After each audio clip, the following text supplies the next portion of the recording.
Welcome to Voice Rising with Kara Johnstad. Enjoy weekly conversations with leading luminaries, pioneering visionaries, singers, poets, musicians, and sound healers as we explore the profound role our voice plays on the path to self-realization and global enlightenment. The internationally acclaimed singer, composer, author, healer, recording artist, voice expert, creator of Voice Your Essence, and founder of the School of Voice, Kara Johnstad uses her extraordinary spiritual gifts to empower others. Everything in this world vibrates. Everything has a frequency. A pioneer in the field of voice work and transformational songwriting. Her breakthrough methods are helping thousands of people worldwide fine-tune their body-mind-spirit system and unlock the energetic frequencies of limitless creativity, health, and abundance. Share your voice, ask your questions, join in the conversation. Receive life-changing, positive transformation and rise together to create a sound world. And here's your host, Kara Johnstad. Hi, everybody. Today we are exploring how we as a humanity can fine-tune our body-mind-spirit system and heal through music and sound consciousness. And I have with me today the Grammy Award Winning musician, composer, and producer, Paul Avgerinos. I welcome you, Paul, to Voice Rising. Great to be with you, Kara. Thanks so much. It's so good to have you back. I know that you do have a new album out there, and it's entitled Joy. Joy is something we definitely all need. And I do believe, you have to share more now, but you were nominated for 2 Grammys this year. And maybe you share with us a little bit where you're musically at in this moment. Sure. Well, I'm very focused on serving people with peaceful, relaxing, deep, uplifting, high vibration music, and I really focus on the listener's needs. You know, I watch very carefully what tracks get the most streams, and I've been blessed to be getting 3 to 4 million streams a month for the last 2 or 3 years. Yeah. And congratulations. So, yeah, cool. And it's interesting, the tracks that get the most play are very often not the most sophisticated and most elaborate ones, but they tend to be the simplest ones. So I'm very consciously trying to serve people with this music because I know there's a lot of pain and suffering in the world, and if I can help to alleviate a little bit of it through this gentle music, then I feel that's a very worthwhile goal and activity. It's very worthwhile. It's very important. So thank you for being of service for our beautiful world. You collaborated on this newest album with the multi-instrumentalist Kevin Braheny Fortune, and you guys also had done the Grace album together. What brought you back together after 7 years? Well, I've been wanting to do another album with Kevin for quite a few years, but he was going through a lot of difficulties, health issues, and torn rotator cuffs, and motorcycle accidents, and one thing after another. And so it took us a while, but we finally got it together and worked together again. And it's very magical working with Kevin. You know, we do an interesting process that's very unusual in this genre, where often Kevin will play a melody all by himself and send it to me, and then I'll work with it and orchestrate around it. So, you know, normally people build a foundation and then they put the melodies and sprinkles on top.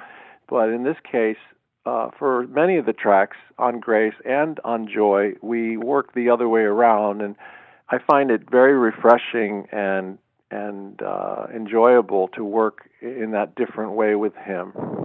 Yeah, and you're both very, he also has a big studio and does producing, right? So you're both very, not only multi-instrumentalists, but you're both producers, so you really love excellent sound. I mean, I think that's what you hear also in your albums. Not only are the tracks amazing, but they just have a very high sound quality, which is important if we want to relax, right?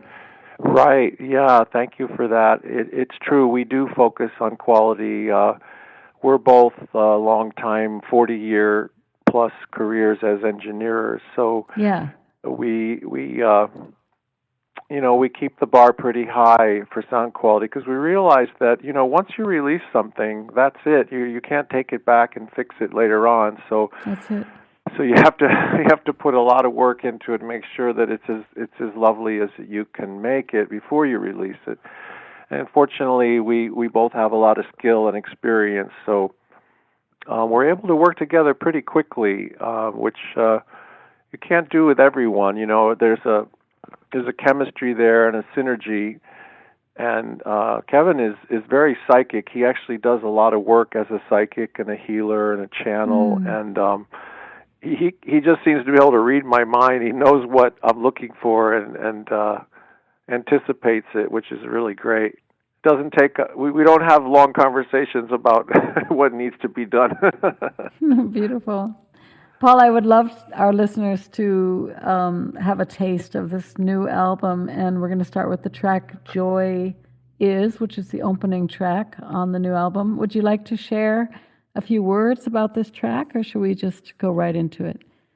Well, just briefly, I've been naming opening tracks Grace Is, Bliss Is, Peace Is, Joy Is, with the concept that joy simply is. It exists. It's available to everyone, and it's just a matter of letting go of the things that are blocking us from experiencing joy. I saw that you created the titles that express what joy is, that are based off of a poem, and the poem goes, joy is subtle, content, innocence, rising, simplicity, childlike, tranquility, serene, rivers of light, ascending. So my question is, were you the author? Did you pen this poem, or is it something that you dearly love? Yeah, no, I write the poems that are the album titles because, in this age we're in where we don't have liner notes, we don't have descriptive copy and supporting materials, all people get is a tiny little album cover, the name of the album, and the names of the tracks. So I thought it would be wise to use the names of the tracks to convey more clearly and fully the meaning of the album, the usefulness of it, the focus of it, the intentionality that's embedded into the vibrations. So it's a lot of fun, you think about all the qualities that joy manifests as, how does it appear in our lives and what helps it to manifest more fully. And then I matched up, it's a little bit of a dance, because you have to match the titles of the tracks need to go with those particular tracks, but then you also want to get them in an order that works as a poem.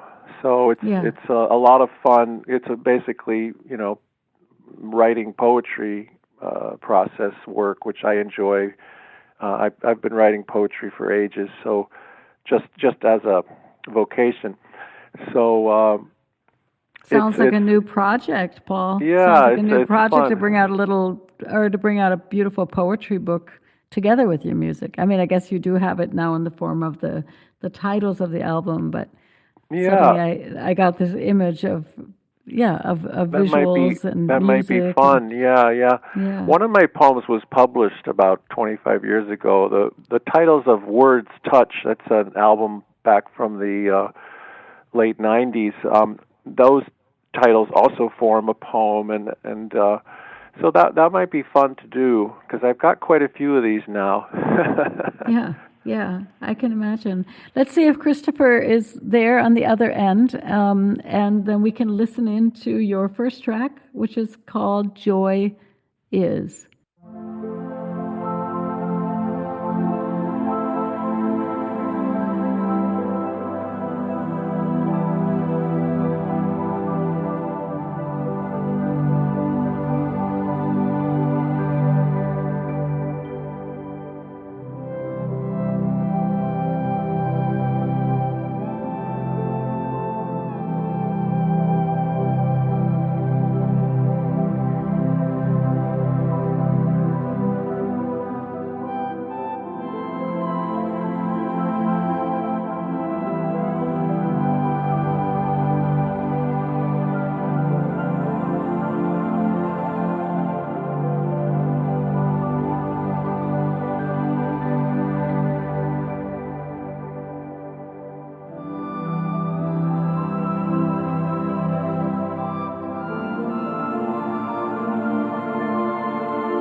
You're listening to the new album by Paul Avgerinos, who's in studio with me, and that track was called Joy Is.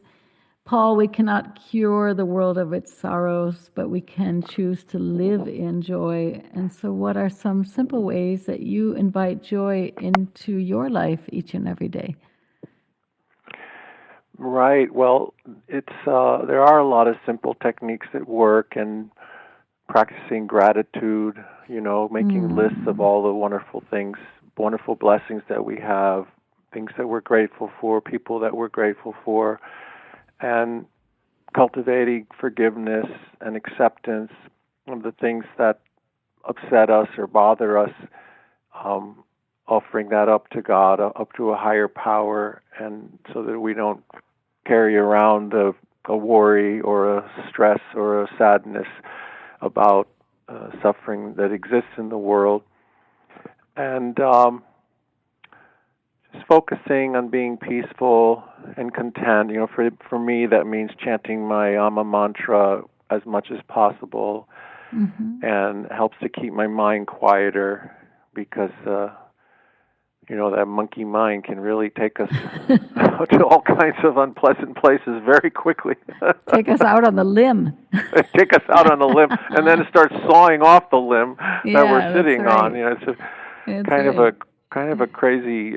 The egoic consciousness is really, as Eckhart Tolle says, it's really insanity. Living in the egoic realm is actually insanity, but since so many people are doing it, it seems normal. Well, that's what Gabor Mate has a new book, The Myth of Normal, when she says this same thing. It's like we keep on thinking that is normal, but it's actually not normal. Normal is the peaceful, natural, joyful, world, right? Yeah. But somehow we get confused because it's just kind of programmed into us that wars are normal. They're not normal. No. Yeah. But it's been going on for so many thousands of years that it's become institutionalized, and there's a saying that God created everything in the universe except for the ego, which was created by mankind. It's an imaginary construct. It's not real. It's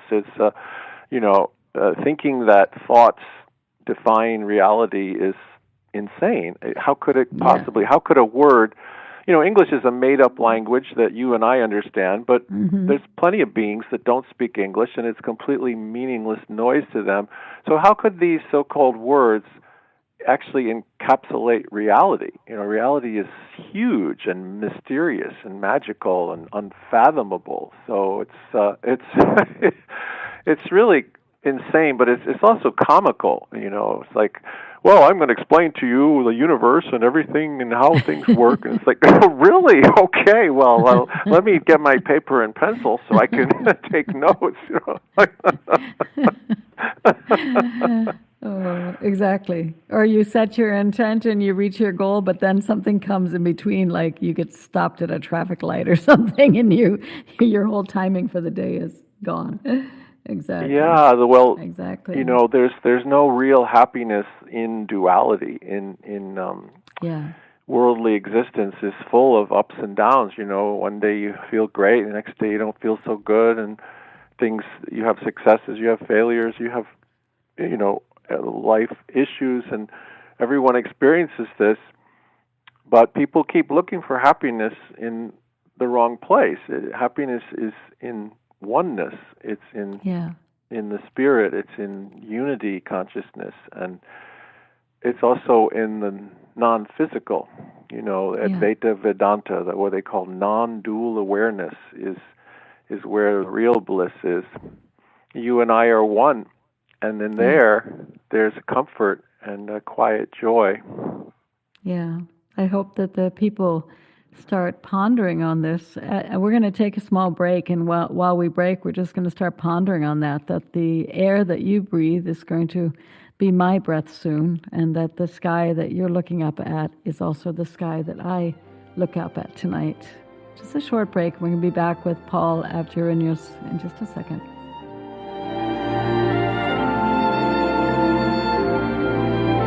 The cutting edge of conscious radio. OMTimes Radio. IOM FM. OMTimes magazine is one of the leading online content providers of positivity, wellness, and personal empowerment. A philanthropic organization, their net proceeds are funneled to support worldwide charity initiatives via Humanity Healing International. Through their commitment to creating community and providing conscious content, they aspire to uplift humanity on a global scale. Connect at omtimes.com. OMTimes, creating a more conscious lifestyle. With happy clients all over the world, Kara Johnstad knows that your voice is the missing link to more authenticity, abundance, creativity, and health. An internationally acclaimed voice expert, Kara's breakthrough methods have helped thousands of people successfully heal their voice wounds and extinguish the story of self-doubt and shyness forever.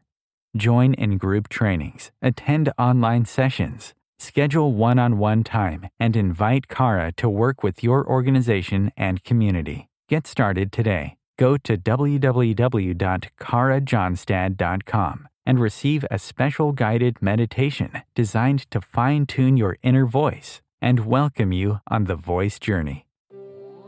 This is Kathy Beal, host of Celestial Compass, featuring astrology you can use.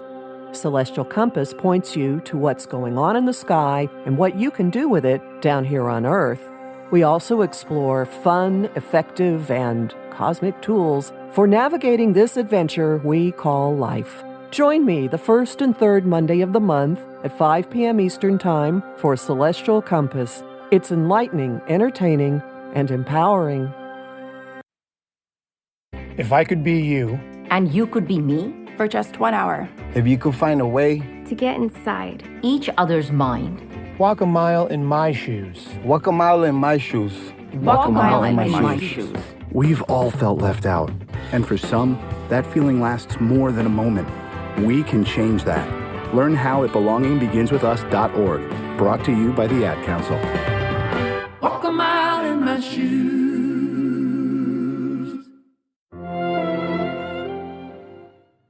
Welcome back to Voice Rising. I am your host, Kara Johnstad, and I am back here in studio with the composer and Grammy Award winning producer, Paul Avgerinos, talking about sound consciousness and leading a life with mega joy. So, Paul, we were just talking about this amazing connection that everybody has, this oneness, and the heart speaks in such subtle ways. Anyone who's meditated or spent time in quietude knows the subtle energies that surround us and allow us to hear even a butterfly's wings beating 10,000 miles away if we're lucky. And I'd love to play the second track off of your album. So share with us a little bit about the next title, Subtle.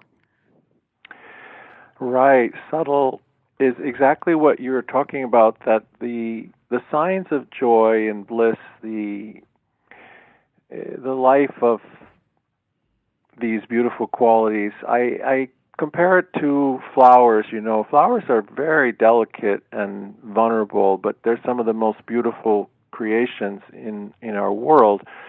But of course, you know, a flower is very delicate. You know, it's easy to damage it. It's easy to neglect it. It's easy to hurt a flower. And so, of course, but they're also indestructible in that they keep coming back, just like joy and bliss and peace. They can be postponed or, you know, beaten down, as it were, but they always come back. They always find a way to come back, as you can see a flower growing in a little crack in the cement. And so the idea is that the signs of true joy are often subtle and overlooked in our hectic lives. And when we slow down and breathe more deeply, the delicate seeds of joy can take root and grow in our consciousness. And so we want to make a firm decision to slow down and watch attentively for the subtle flowers of joy as they start to emerge. So a little bit that I wrote about the subtle track. Beautiful. Let's listen in to Subtle off of the new album, Joy.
was stunningly beautiful, Paul. I could really see that little flower perking its bud, head, stem through the cement sidewalk. And I was reminded of these flowers that we have in Germany. They're called Schneeglöckchen, and I don't know if you have them on the East Coast. They're snowbells, and when everything's cold and dark in the middle of the winter, they literally shoot through the earth and come out as these green sprouts with white buds. Do you have those?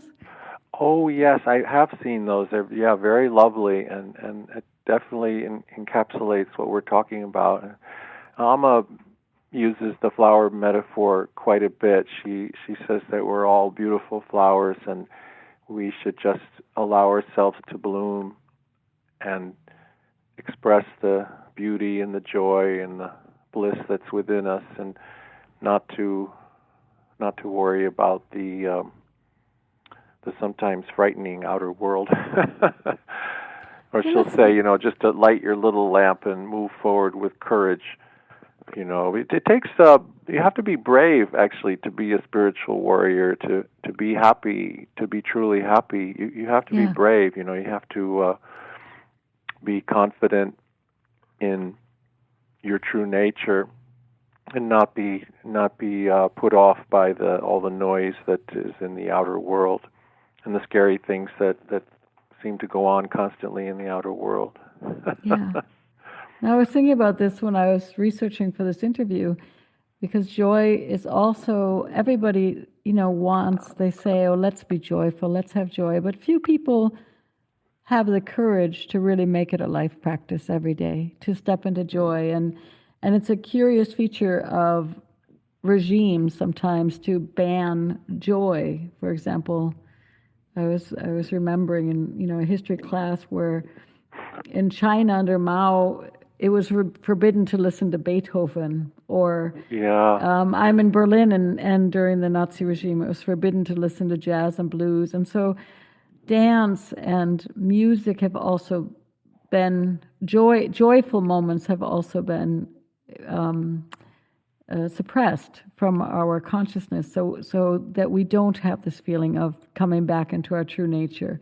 So talk to us about joy as an act of resistance, because you just said it. When the scary things are going on outside, how brave it is to choose not to be complaining the whole time, but to really stay in that place of active joy as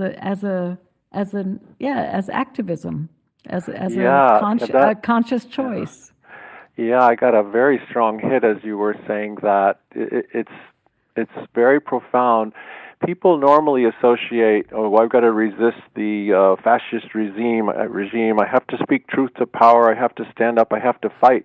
But really, when we do that, we're actually cementing the problem, because we're cementing that duality between good and bad and us and them, and But if we simply focus on true freedom is being ourselves, being true to our higher nature, and that changes the world, because the example is irresistible. Everyone loves happy, joyful people. Everyone wants to be happy and joyful, but they don't know how. So when they finally see someone, like Amma, who is truly blissful and truly practicing unconditional love, they are drawn to her. It's like a huge magnet. People just flock to her. They want to be in that bliss bubble that surrounds her by about 2-mile radius around her. It's just high energy, beautiful, heavenly place that she dwells in. And so for me, that's a true freedom, that's true independence, because, if somebody, say somebody says or does something hurtful, if I can just let it pass through me and just accept it and stay true to my center, then I really expand and help heal that other person and help uplift the vibration of the world. So it's, I think you have to be careful of that whole, fight the powers that be and all, because it's a very slippery slope where, you end up in this confrontational, adversarial dynamic, which is the last thing that we want, because there's no real joy there. Yeah, yeah.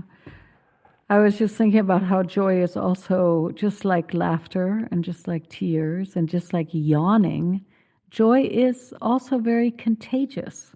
And so thinking of Amma with her amazing field, if every one of us wanted to step into that place a little bit more, we would be creating fields of joy, not fields of gold, as the song go, but fields of da-da-dee-da-da, fields of joy. Yeah. Exactly. That would be a great place to plant those flowers. What do you think? Yeah, exactly. Yeah. It's our creation, we can create whatever we want. If we want to continue hell on earth, it's very easy to do, but it's just as easy to create uplifting, high vibration, joyful fields of energy. It's really, I think it's really easier because it's our true nature. Yeah. Do you have a favorite time, Paul, for creating music? Are you a night owl, or are you an early bird, or when's your time for creating, or is it simply happening 24/7? Yeah, I don't have that as much, especially since I have a young daughter. I have to make sure I'm up early enough to help her, take care of her. But I think it's more, I've noticed a more seasonal pattern where I try to follow the seasons. So in the fall, I start turning inward and contemplating what the next project will be. And I normally start it right around the solstice, right in December. And then I work on it through the winter, and I finish in the spring. And so then I start turning outward, because now I'm going to share it with the world. So, I've gone inward to the well, to the unmanifest world where creativity comes from. And then I go through the process, and then I turn outward in the spring and the summer and share it with the world. So I like that flow, since I live, where we have very definite seasons in Connecticut. That works for me. And even the stars align with it, because I noticed that, when I'm in the heart of my best creativity, I go out around 10 at night and look up, and there's the Pleiades. The Seven Sisters are right overhead, blessing my work. I have some magical connection with that group of stars. I can't say exactly what it is, but there's something about those stars that just lights up my being every time I see them. So it's beautiful. It's like every winter I'm doing an album. Like right now I'm making a Christmas album that's going to come out in November, and I've been working on it since December, and I'm more than halfway through, and we're in the middle of winter. So it's perfect, and the stars are blessing the process, and the seasons are too, because winter nature turns inward, and it goes dormant, more dormant, and goes to the unmanifest, the place where every creation comes from. And you do see those stars because your nights are very long and your days are very short in the wintertime in Connecticut, right? So you just are more, it's a very cozy time. Yeah, it's a very cozy time. It's a great time to do this creative work. It's very inner, very quiet, meditative, contemplative, reflective work. It's tiny details. It's a million tiny details make a beautiful album, and so it's a wonderful time for it. Summer is more flamboyant. Spring and summer are more flamboyant and explosive and outward and vibrantly ecstatic, and and less time, I'm sure too, if you have kids. I mean, there's more to do outside and to take care of in the summertime. You have to take care of the property and the house, and there's a lot more to do, and a lot more activities happening. More activities, maybe traveling, and so it's I love that rhythm. It works really well for me. I always make my most important album every year in the winter. I make other albums different times, but these particular ones that we're talking about, Joy and Grace, obviously this is my most important work that I focus on. Yeah, exactly. And I was thinking in fall, people think fall is such a so much melancholy and everything's kind of falling from the leaves, but I always like to see fall as nature scattering her seeds. So if you're thinking of your albums, you brought them out and they continue then. I mean, you're talking about 3 million listeners per month, right? They continue to spread. They continue to evolve in the world, even though you're there doing your new album. But your old albums, they keep on being there for everybody to listen to get their massages to absorb and savor.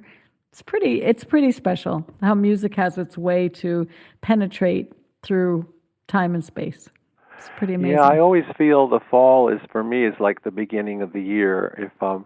If I made the calendar, I think I would start it on September 1st or something, or October 1st, because it feels to me like nature has completed a cycle and is letting go. And so the letting go is the beginning of the next cycle. If you're going to channel something beautiful, the first thing you have to do is let go of everything and, become a channel and turn inward. You've got to connect with the subconscious, unmanifest. And for me, that starts in the fall. Beautiful. Paul, we're going to take a short break, and then we're going to be back and listen into your next song. Thank you. A short break.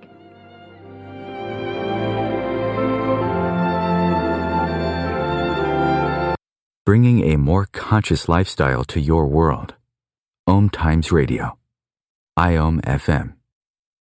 Ascending Hearts is no ordinary dating site, but a spiritual dating site with a purpose, to link you with your soulmate. We engineer the serendipity so you can trust that you will attune with someone that has the same matching vibration as you. Ascending Hearts, the conscious dating site for the spiritually aware. Try Ascending Hearts for free. ascendinghearts.com. My name is Victor Furman. Some call me The Voice. I've always been fascinated with human nature, spirituality, science, and the crossroads at which they meet. Join me Wednesdays at 8 p.m. Eastern on OMTimes Radio, and we'll explore these topics and so much more on Destination Unlimited. You came across someone struggling with hunger. How would you recognize them? Would you notice an 8-year-old girl who's not excited for summer break because she may not be having lunch again until September? Or a war veteran who's having a hard time landing a job and getting back on his feet? I am the 1 in 8 Americans who struggle with hunger.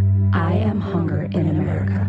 Hunger can be hard to recognize. Learn why at IamHungerInAmerica.org. Brought to you by Feeding America and the Ad Council. Welcome back to Voice Rising. I'm your host, Kara Johnstad, and I am in studio today with Paul Avgerinos, and he's talking about his new album, Joy, and the power that music has to heal us and to bring peace into our lives. Paul, Carlos Santana said, if you carry joy in your heart, you can heal any moment. Truth? Oh, very much so, very much so. It's amazing how powerful it is. Years ago, Anugrah and I did an album called Gratitude Joy, and the concept of that title was that if you have one, the other one will follow. So, if you have gratitude, if you cultivate gratitude, then that quiet joy starts to manifest, because how can it not? And if you experience joy, let's say, something wonderful happens out of the blue, a long-lost friend, or you fall in love, or something wonderful happens, you experience joy, what's the next thing you feel? Then you feel gratitude.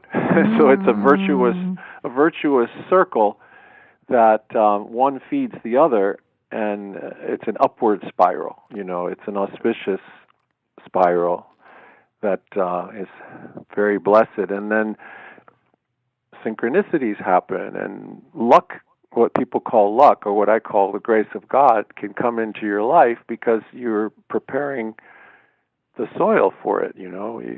Like if you want to grow some beautiful food, what do you have to do first? You have to prepare the soil.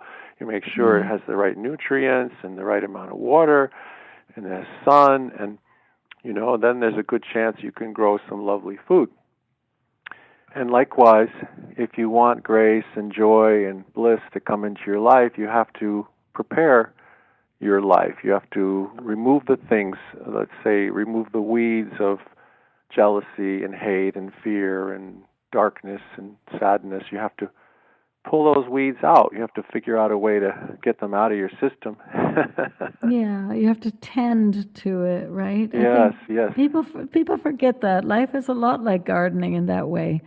Exactly. When we go back to that flower metaphor, we can't, there are flowers, of course, that grow just wild, but there is a thing about taking time to nurture, to water, to look how much something needs, how much does your relationship need from time, from energy, right? Just like you would with a plant. If you smother somebody with, I'm not saying too much love, but if you smother somebody and never give them space or wings to fly, then it might also not work. But if you never write or never connect or never contact a person, it might also be difficult to keep that connection. So it's just being very attentive and aware, and like you say, full of gratitude and joy.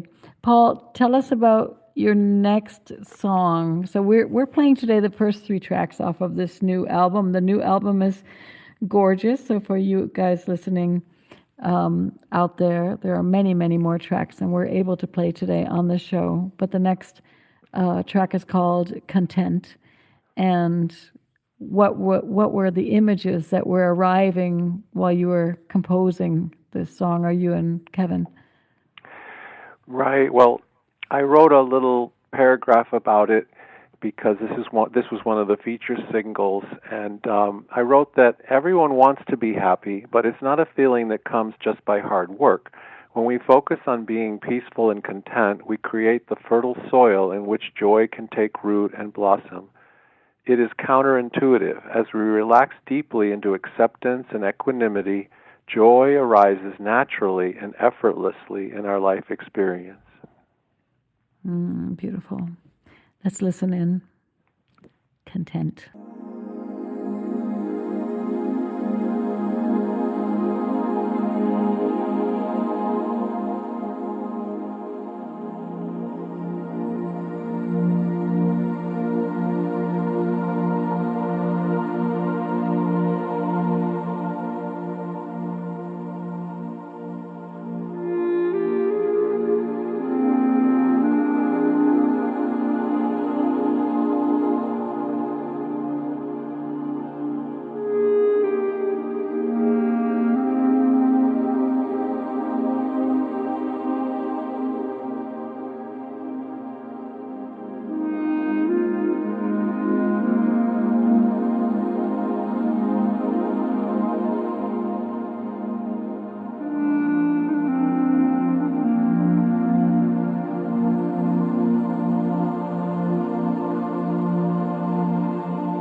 just listening to the track Content, and Paul Avgerinos is with me here in studio. Paul, there is an ancient practice which I love. I think it's from the Celts. It's called placemaking. And it's the way in which all human beings transform the places they find themselves in into the places that they live. And you were talking about this, that we can cultivate the soils that will shelter and feed us. And just like we cultivate those soils, we can also cultivate the relationships in our community that nourish us. Your whole music, you've shared this on your homepage, that your life work is to spread peace, love, joy, healing, tolerance, contentment, bliss through the gentle and kind music. Talk to us about this conscious placemaking that you're doing with music to create, I guess I would say, not only your community, but communities that are really living these values that you hold so dear. Right. I think it's important that we all be as conscious as we can in creating the vibrations and places that we want to live in, and where we want to dwell in. You know, starting with where I live, I mean, I live out in nature. I'm surrounded by 10,000 acres of nature sanctuary and a giant reservoir. And so being here is a very conscious decision. It didn't happen by chance. It was something that I've worked towards I worked towards it for about 35 years before I got here. And so, you know, it was involved a lot of letting go. For instance, when I was a young man, I made my living in big symphony orchestras. And, well, guess what? The biggest orchestras are in the biggest cities. But I don't like living in giant cities like New York and Hong Kong and Paris and Rome. And, you know, they all have big city issues and vibrations. And so I had to let that go. I had to let that part of music go, which was difficult for me. It was hard because I loved that world, and I was thriving in it in so many ways. But on a spiritual, on a deep level, it wasn't really serving my spiritual path and spiritual evolution as much as this life is now. So, you know, sometimes there are difficult choices we have to make. You can't serve multiple masters. You know, you have to have priorities. You know, what is most important to you? I've always made peace of mind top priority in my life, and I've had to let go of a lot of things that disturbed that peace. And so I think when you follow that path, you inevitably are able to turn around and then offer the fruits of your path back to the world, because you know, now you've built up a vibratory system that's useful for other people, and I think that's a wonderful blessing to be able to serve in some small or large way in the world. Yeah, it's like a vibratory sanctuary in a way, right? I mean, you have created your own sanctuary where you're recording and with your beloved family, and yet one can feel this peace and calmness radiate out. I mean, I'm sitting here in Berlin, you're sitting in Connecticut, and there's no gap, right? Yeah. And that is pretty amazing. If you had a wish, now I actually sense that we're kind of in this recovery period. I feel like the last few years were very intense for many people. We did have a lot of healing happening, and it continues to happen. If you had a vision for our world, I mean, I know you're already living so much of it, but what would you say to people who feel like, I don't know, like everything's going downhill? You know, I hear this phrase, people say, it's all downhill from here. I mean, the valley is actually a lovely place also to be, but what is your wish for humanity? How would you like to see us continue in the next 6 months or a year? Because we know from quantum physics it is possible to join in the joy, bliss, gratitude, on that train. What would you love to see happen? Well, the way I see it is things are both getting much better and worse at the same time, because what's happening is the paradigm of existence is being stretched out. The buffet of life is being exaggerated so people can see more and more clearly how their choices affect reality. And that's perplexing for many to see things getting both better and worse at the same time, but it actually makes perfect sense because we're in an expansion, hugely powerful expansion phase right now. I don't see it as a recovery, but more of just a very powerful expansion. And I draw upon Amma's wisdom. This may not be palatable for everyone to hear, but what she says is that this is a hell planet. And a hell planet is where two different things are going on. One is, if you want to live in duality and believe that you're a body and fight with your brother and over limited perceived resources and such, you can do that here. And you can do it for thousands and thousands of years, and no one's going to stop you. But you can also use this planet as a place to wake up to the fact that you're not a body and that there are not limited resources and there's no shortage of anything in the universe. As a matter of fact, the universe is completely abundant, and it's just embarrassingly, confusingly abundant. It's just so magnificent. And so Amma says, this planet is serving an important purpose, and that we're not here to change the planet, not the Earth planet, but the world of people, the people that live here. We're not here to change our brothers, but we're here either to awaken ourselves and serve our brothers and help to ease their suffering, or surrender to the mindless insanity and suffer away.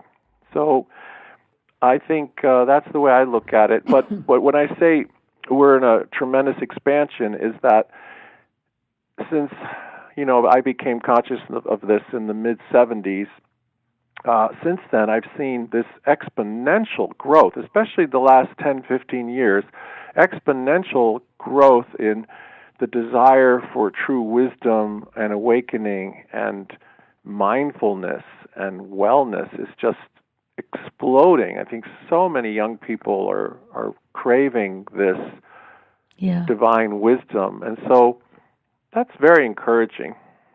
That's very encouraging. We're going to leave it there. For all of you out there, check out Paul Avgerinos. Your music is everywhere to be streamed, to be bought. roundskymusic.com. Is that correct, Paul? That's right. Thank you, Cara. roundskymusic.com. You can see everything he's doing, and once in a while we're lucky and he writes a blog and some poetry and puts it out there for us. So thank you so much, Paul, for being with me today, and many blessings, and I wish you all the best. Oh, thank you so much, Cara. It's always a joy to talk with you. Okay, bye-bye. Bye now. Who takes a chance?